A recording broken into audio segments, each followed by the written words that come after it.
नमस्कार दोस्तों मेरे चैनल रॉयल ज्ञान में आप सभी का स्वागत है।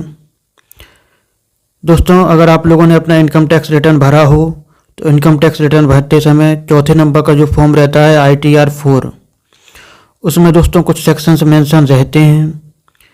Section 44AD, 44ADA, 44AE। तो ये सेक्शंस क्या हैं, इनका क्या मतलब है, इन सेक्शन में क्या बातें दी गई हैं, उस विषय में हम पूरा इस वीडियो में आपको बताएंगे। इस वीडियो को पूरा लास्ट तक आप लोग ज़रूर देखें। अगर आप पूरा लास्ट तक ये वीडियो देख लेते हैं तो हमेशा के लिए ये सेक्शंस आपको बिल्कुल क्लियर हो जाएंगे, कभी दूसरा कोई वीडियो देखने की ज़रूरत ही नहीं पड़ेगी। तो चलिए दोस्तों शुरू करते हैं। तो दोस्तों, इस ITR 4 में 3 सेक्शंस बताए गए हैं।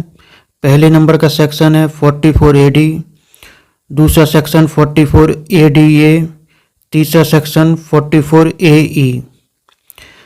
अब दोस्तों, पहला वाला सेक्शन 44AD होता है बिजनेसमैन लोगों के लिए जिनका बिजनेस का काम है।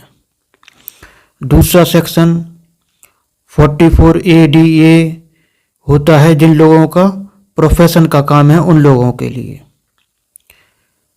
तीसरा सेक्शन 44AE होता है जिनका ट्रांसपोर्टेशन का काम है, परिवहन से संबंधित। परिवहन से संबंधित मतलब जो लोग दूसरों का सामान एक जगह से दूसरी जगह तक पहुंचाते हैं, ट्रक से, ऐसा काम अगर कोई कर रहा हो ट्रांसपोर्टेशन से संबंधित, तो वो लोग आएंगे इस सेक्शन के तहत।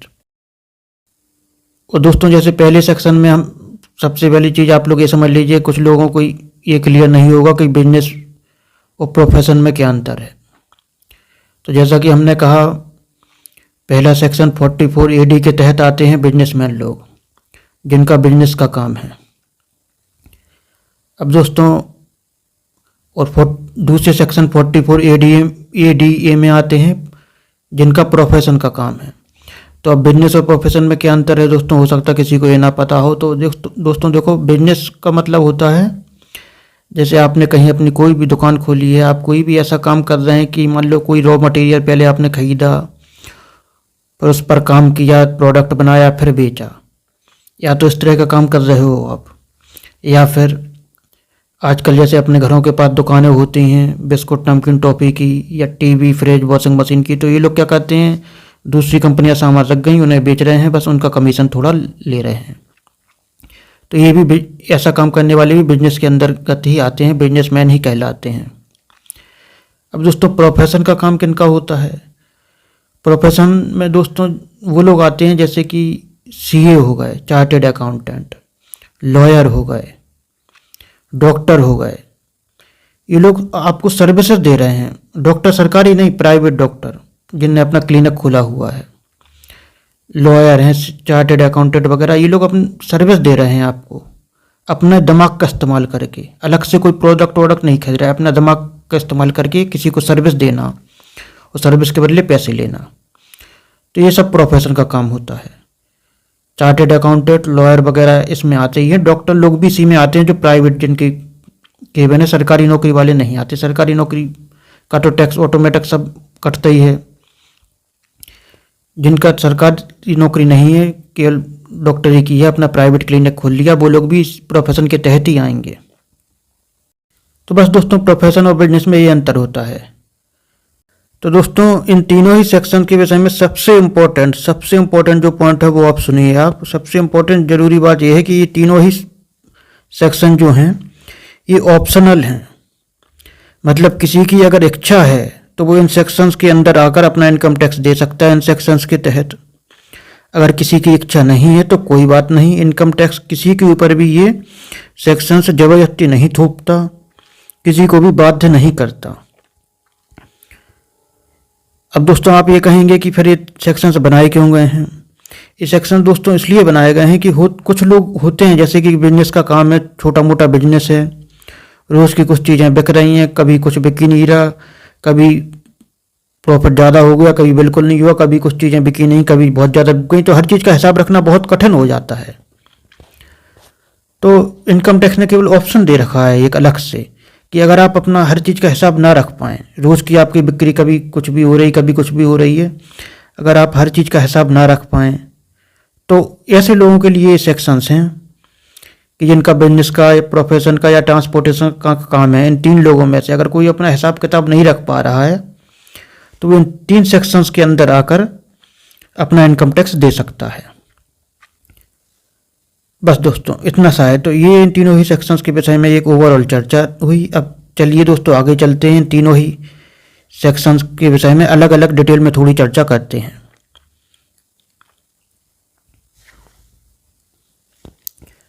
तो दोस्तों पहले नंबर पर लेते हैं सेक्शन नंबर 44AD। तो दोस्तों इसके अंतर्गत बिजनेसमैन आते हैं। पहली सबसे बड़ी शर्त इस सेक्शन की कि जो भी बिजनेसमैन इस स्कीम के तहत आना चाहें उनका साल का टोटल टर्नओवर 2 करोड़ से अधिक नहीं होना चाहिए, 2 करोड़ के अंदर ही होना चाहिए। इस सेक्शन की दूसरी शर्त है दोस्तों, दूसरी शर्त नहीं, इसे तो अपन दूसरा ये कह सकते हैं कि इनकम कैसे निकलेगी। तो इनकम साल भर की ऐसे निकाली जाती है कि जो भी पूरी साल का किसी भी बिजनेसमैन का टर्नओवर होगा, जैसे मान लो किसी बिजनेसमैन ने अपना बैंक में जाकर बैंक में नहीं, इनकम टैक्स वालों के पास जाकर अपना टर्नओवर बताया 1,60,00,000। तो उस बिजनेसमैन की साल भर की इनकम कैसे निकाली जाएगी, या तो ये 8% के हिसाब से या 6% के हिसाब से। अब दोस्तों अगर उस बिजनेसमैन का सब कुछ लेन देन डिजिटल माध्यम से हुआ हो, जैसे पेटीएम है, फ़ोनपे है, यूपीआई ऐप कोई सी भी हो, ऑनलाइन ट्रांजैक्शन हुए हो बैंक के माध्यम से, तो इस जो टोटल टर्नओवर है उसका 6% लिया जाएगा साल भर की पूरी इनकम के रूप में। पर उस हिसाब से चेक किया जाएगा, जिस भी टैक्स स्लैब में आता होगा उस हिसाब से उसका टैक्स लिया जाएगा।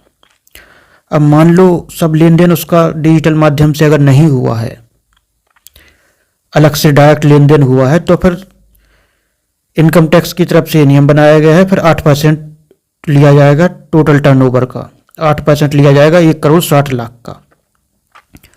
तो ऐसे साल भर की इनकम निकलेगी उस बिजनेसमैन की। उसके बाद फिर वो किस टैक्स स्लैब में आता है उस हिसाब से उसका इनकम टैक्स लिया जाएगा।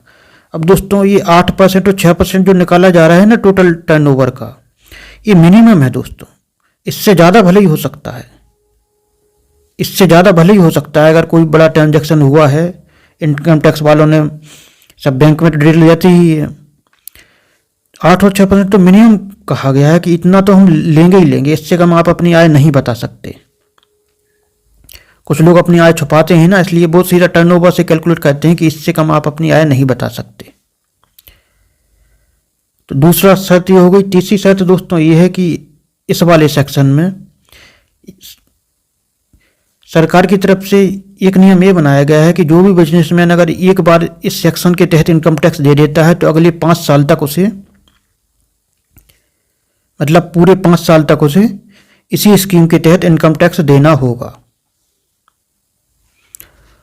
और इसी नियम, समय वाले नियम में एक नियम ये भी है कि जैसे कोई किसी ने एक बार अगर इस स्कीम के तहत अपना टैक्स दे दिया, फिर मान लो अगली साल वो इस स्कीम से बाहर निकलना चाहता है, तो सरकार ने एक नियम ये भी बनाया है कि अगर एक बार कोई इस स्कीम में आकर बाहर निकल गया अगली साल तो निकल सकता है, सरकार ने यह अधिकार दिया है। लेकिन फिर वो दोबारा फिर 5 साल के पहले इस स्कीम के अंतर्गत नहीं आ सकता। 5 साल का नियम सरकार ने बनाया है अभी, लेटेस्ट जो चल रहे हैं नियम, कि एक बार अगर कोई इस स्कीम के तहत आ गया, अगर बाहर निकल गया तो फिर 5 साल तक उस स्कीम के अंदर नहीं आ सकता। अगर इस स्कीम के तहत आ गया तो 5 साल तक देना ही होगा, अगर नहीं देना चाहते एक बार निकल गए तो फिर 5 साल तक फिर अंदर भी नहीं आ सकते। तो ये नियम सरकार ने बनाए हैं। बस दोस्तों इतना मेरे हिसाब से पर्याप्त है इस सेक्शन के विषय में, अब इससे ज़्यादा जानने की जरूरत नहीं है। तो दोस्तों बस इससे ज़्यादा जानने की जरूरत नहीं है।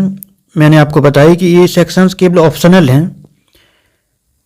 कोई बिजनेसमैन अगर चाहे तो उसके अंतर्गत आ सकता है। अगर किसी को लगता है कि नहीं मेरी इनकम इतनी भी नहीं है, मेरे से टैक्स ज़्यादा लिया जा रहा है, तो इनकम टैक्स की तरफ से कोई बाध्यता किसी को नहीं है। बस उसे फिर अपनी हर चीज़ का हिसाब रखना होगा कि हर महीने की कितनी इनकम आ रही है, टोटल साल की कितनी आय है, हर चीज़ का हिसाब रखना होगा। अगर कोई रख सकता है तो आराम से अपने हिसाब से अपना टैक्स देवे।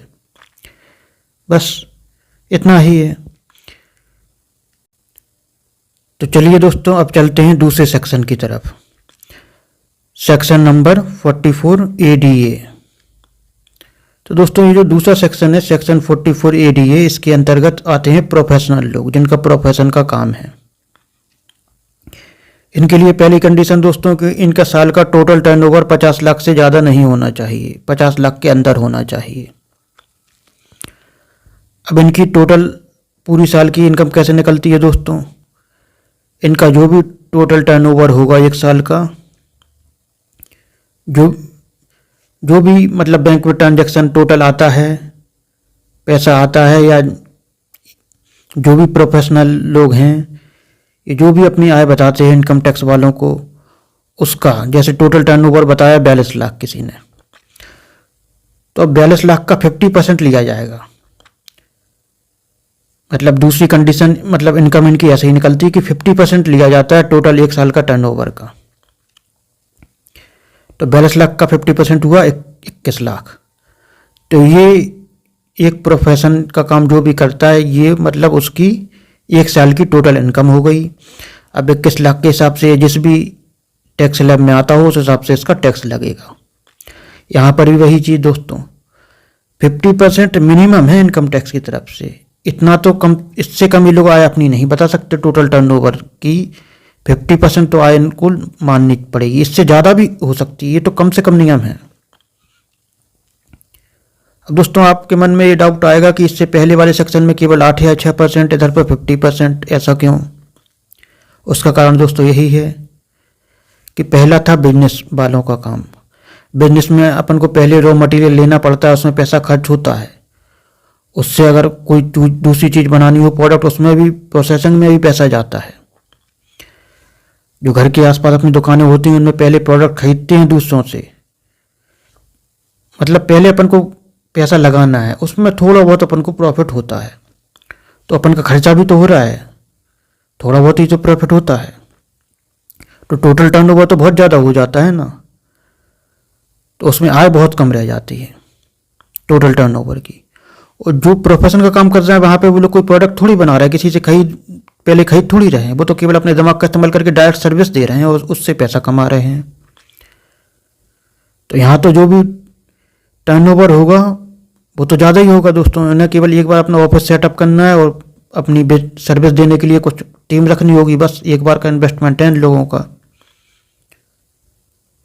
तो इसलिए यहाँ पर 50% लिया जाता है टोटल टर्नओवर का। फिर तीसरा वही समय की चीज़ दोस्तों, यहाँ पर समय की कोई लिमिटेशन नहीं है। कोई अगर प्रोफेशन का काम करने वाला कोई भी व्यक्ति हो, वो अगर एक साल इस स्कीम के तहत इनकम टैक्स दे देता है तो उसके ऊपर कोई बाध्यता नहीं है। अगली साल वो चाहे तो इस स्कीम से बाहर भी निकल सकता है, फिर अगली साल चाहे तो फिर से आ सकता है। इसमें टाइम की कोई बाध्यता नहीं है।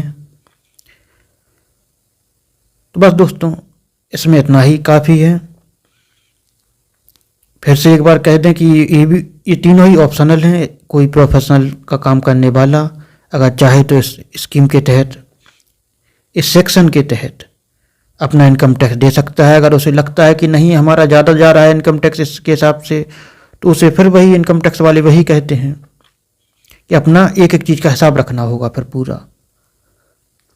क्योंकि मैं शुरुआत से एक ही चीज़ कह रहा हूँ बार बार, ये तीनों ही सेक्शन दोस्तों हैं उनके लिए जो अपना हिसाब नहीं रखना चाहते। तो इस हिसाब से फिर इनकम टैक्स ने नियम बनाया है कि आपकी टोटल टर्नओवर का इतना इनकम लिया जाएगा कम से कम। तो बस दोस्तों इसमें इतना ही पर्याप्त है मेरे हिसाब से। तो चलिए दोस्तों अब चलते हैं तीसरे सेक्शन की तरफ। तीसरा सेक्शन जो कि सेक्शन नंबर 44 AE है। तो अब दोस्तों ये सेक्शन 44 AE जो है तीसरे नंबर का, इसमें दोस्तों आते हैं जो ट्रांसपोर्टेशन का काम करने वाले लोग हैं, जो जिनका परिवहन से संबंधित काम है, जो लोगों का सामान एक स्थान से दूसरे स्थान तक पहुंचाते हैं और इसका पैसा लेते हैं।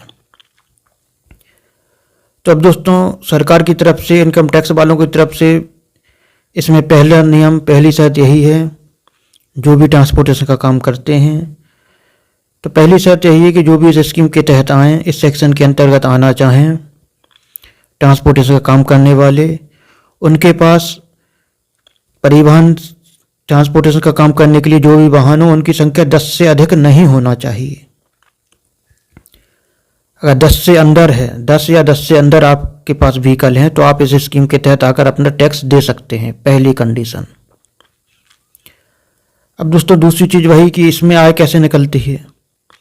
अब इसमें आय दोस्तों ऐसे निकलती है कि सरकार ने ये नियम बनाया है कि जो भी इस स्कीम के तहत आएगा तो पहले उसका देखा जाएगा कि उसके पास लाइट गुड्स व्हीकल हैं कि हैवी गुड्स व्हीकल हैं।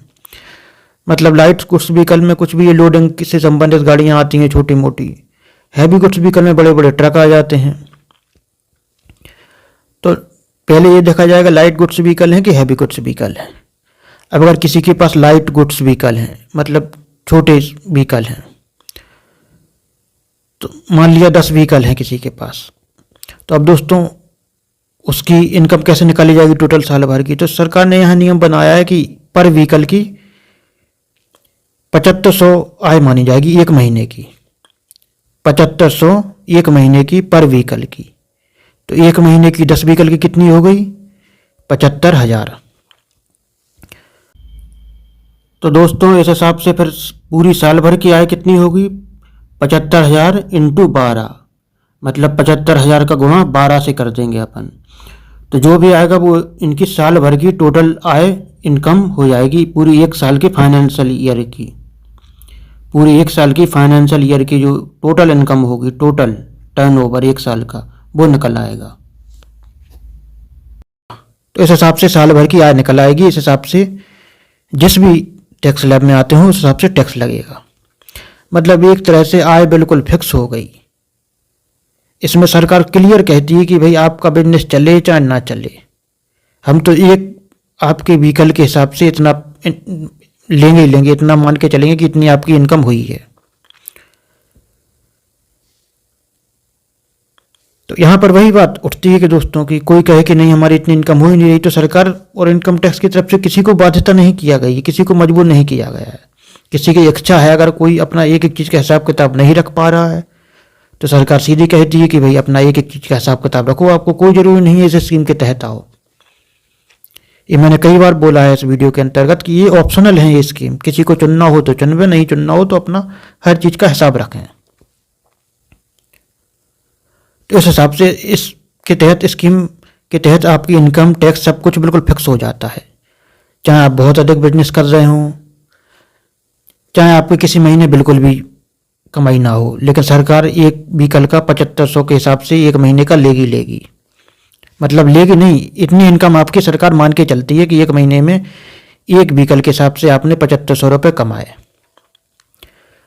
अब दोस्तों अगर किसी के हैवी गुड्स व्हीकल हैं, मतलब बड़े बड़े ट्रक हैं, तो वहाँ सरकार के एक महीने की आय ऐसे निकालती है कि 1000 रुपये पर टन के हिसाब से। एक टन दोस्तों, एक टन में आते हैं 1000 किलो, एक टन होता है 1000 किलो के बराबर। तो एक टन होता है दोस्तों 1000 किलो के बराबर। तो दोस्तों जैसे अब मान लो इसमें जो भी ट्रांसपोर्टेशन काम करता है जिसके पास बड़े बड़े ट्रक हों, तो मान उसे बस इतना ध्यान रखना होगा कि उसके ट्रकों में कितना वो वजन यहाँ से वहाँ कर रहा है। जैसे एक महीने में किसी ने मतलब 15 टन का सामान यहाँ से वहाँ किया एक ट्रक से, एक महीने का नहीं, मतलब ये बताना होगा उसे कि वो कितना एवरेज एक महीने का सामान यहाँ से वहाँ करता है। यहाँ वजन के हिसाब से इनकम जोड़ी जाती है, टन के हिसाब से। तो जैसे अगर किसी ने बताया कि वो 15 टन सामान एक ट्रक से यहाँ वहाँ करता है एक महीने में, तो पर टन के हिसाब से यहाँ पर 1000 रुपये मानती है सरकार की, 1000 रुपये पर टन के हिसाब से, पर ट्रक के हिसाब से। तो अगर 15 टन एक ट्रक से किया तो दोस्तों एक ट्रक से एक महीने का कितना हो गया, 15,000 रुपये। मतलब एक ट्रक की इनकम सरकार 15,000 रुपये एक महीने की मानकर चलेगी। और 10 ट्रक का कितना हो गया दोस्तों, 1.5 लाख रुपये। ये एक महीने का हुई दोस्तों इनकम। अब पूरी साल की निकालनी हो तो इस 1.5 लाख में 12 से गुणा करेंगे तो इस पूरी साल की इनकम निकल आएगी। यहाँ पर सरकार बिल्कुल फिक्स कर दिया, सरकार ने साल भर की इनकम, महीने की इनकम बिल्कुल फिक्स कर दी और फिक्स ही टैक्स देना होता है इस पर। फिर क्योंकि ये जो इनकम आएगी उस हिसाब से जिस टैक्स सेलर में आते हो तो फिक्स ही टैक्स लगेगा।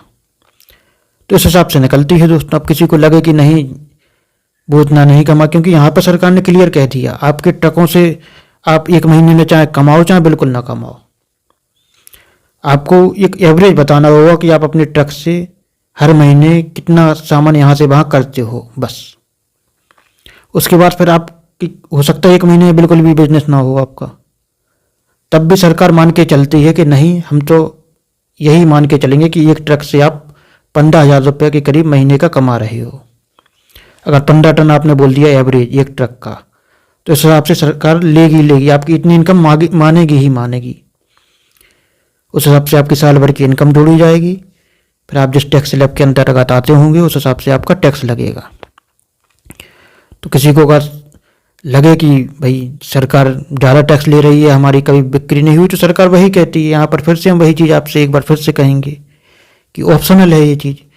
किसी को लगे कि हम इस स्कीम के अंतर्गत आना चाहिए तो वो आ सकता है, किसी को लगे हमसे सरकार ज़्यादा टैक्स ले रही है तो उसे अपनी हर चीज़ का हिसाब रखना होगा बस। अपनी हर चीज़ का अगर वो हिसाब रखे एक एक चीज़ का, तो अपने हिसाब से फिर टैक्स इनकम बताकर उस हिसाब से टैक्स देवे। तो ये ऑप्शनल है दोस्तों, किसी की इच्छा हो तो आवे, ना हो तो अपनी हर चीज़ का हिसाब रखबे, हर जो भी अपना इनकम हो हर चीज़ का हिसाब रखबे। तो इसमें भी दोस्तों समय, तीसरी बात फिर वही आएगी, समय का कोई नियम पाबंदी सरकार की तरफ से नहीं है। आप चाहो तो एक साल इस स्कीम के तहत टैक्स दे दो, अगले साल आप बाहर होना चाहते तो हो जाओ, पर अगले साल देना चाहो उस स्कीम के तहत तो दे सकते हो। समय की कोई नियम सरकार ने नहीं बनाया है। तो दोस्तों यहाँ पर समय से संबंधित सरकार के द्वारा कोई पाबंदी नहीं है। इस सेक्शन में समय के हिसाब से कोई पाबंदी सरकार की तरफ से नहीं है। आप चाहें तो एक साल इस स्कीम के तहत टैक्स दे दें, अगले साल चाहें तो इस स्कीम से बाहर हो जाएं, फिर अगले साल चाहें तो इस स्कीम के तहत टैक्स दे दें। मतलब समय को लेकर सरकार ने कोई भी नियम नहीं बनाया है, आपको खुली छूट है। तो दोस्तों फिर से एक बार बता दें कि ये भी ऑप्शनली ही है, किसी की इच्छा हो तो देवे, ना हो तो अपने हिसाब से हर चीज़ का हिसाब रखबे अपनी इनकम का, उस हिसाब से टैक्स देवे। तो बस दोस्तों पर्याप्त है, इस सेक्शन में भी इतना ही। तो दोस्तों ये तीनों ही सेक्शन के विषय में हमने डिटेल में आपसे चर्चा कर ली, डिटेल में जितनी पर्याप्त हो सकती है। बाकी अब अगर आप देखो, इससे ज़्यादा मुझे नहीं लगता आपको जानकारी की ज़रूरत है, क्योंकि दोस्तों ये बात, अगर आप वो बात अलग है कि आप सीए के विद्यार्थी हो, आपके इनकम टैक्स कोई टॉपिक हो, आप परीक्षा के लिए कोई तैयारी कर रहे हो, तो फिर इन सेक्शन के बारे में फिर आपको और डिटेल में पढ़ना होगा। ऐसे तो इनकम टैक्स का क्या कोई किसी भी चीज़ का या इनकम टैक्स का कोई सा भी सेक्शन उठाओ तो इतने पॉइंट रहते हैं कि आप, बहुत सारे पॉइंट रहते हैं, आप पढ़ तक ना पाओ सही से, याद रखना तो बहुत दूर की बात है। तो जितना ज़रूरी उतना मैंने बता दिया। अगर आप एग्ज़ाम के लिए, आप सीए के विद्यार्थी हो, एग्ज़ाम के लिए कर रहे हो तैयारी, तो फिर सेक्शंस निकाल कर वो नेट से आप पढ़ते रहना एक एक पॉइंट। नहीं तो जितना ज़रूरी था वो मैंने अच्छे से पर्याप्त बता दिया, इससे ज़्यादा आपको खैर कभी ज़रूरत पड़नी नहीं। अगर आप सीए के विद्यार्थी नहीं हो तो इससे ज़्यादा कभी ज़रूरत पड़नी नहीं। ये पूरा मैंने डिटेल में आपको इन तीनों ही सेक्शंस के विषय में बता दिया।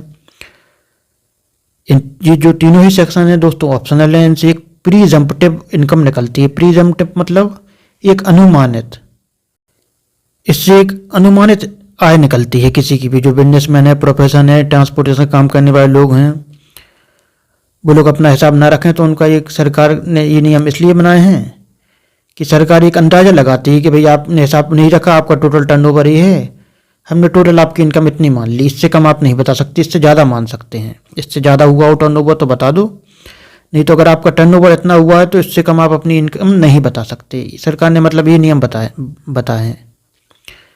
टर्नओवर भी फिक्स कर दिया कि इससे ज़्यादा आपका साल में नहीं होना चाहिए, और उससे कम जो आप बताएंगे उस हिसाब से सरकार ने बिल्कुल इनकम फिक्स कर दी कि ये इतनी तो मिनिमम है, इतनी इनकम पर तो आपको टैक्स देना ही होगा। बस सरकार ने ये नियम बनाया है। ये तीनों ही ऑप्शनल हैं, इनसे इन तीनों ही सेक्शन के हिसाब से एक अनुमानित आय निकाली जाती है बस। तो दोस्तों मेरे हिसाब से इतना पर्याप्त है। अगर आपको वीडियो अच्छा लगा हो तो चैनल को जरूर सब्सक्राइब करें दोस्तों। मिलते हैं अगले वीडियो में, तब तक के लिए नमस्कार।